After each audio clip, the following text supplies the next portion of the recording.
Ahoj priatelia, vítajte v Piešťanoch, kúpeľný ostrov.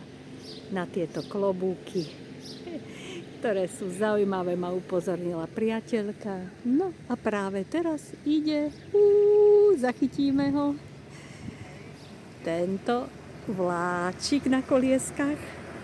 Tak ako aj po Trenčíne, keď som tam bola, premával stále, tak sme si s pánom mávali. Bohužiaľ, kolonádny most je momentálne v rekonštrukcii, tak to tu tak trošku zýva väčšou prázdnotou. Bývalo tu živšie, veselšie, ale ako vidíte, zeleň je krásna obloha. Naznačuje, že som z oravskej zimy, z upršaných dní ušla do teplejších končín, do teplejších krajín a kochám sa tým, čo všetko tu kvitne oproti našej časti, Oravienke našej.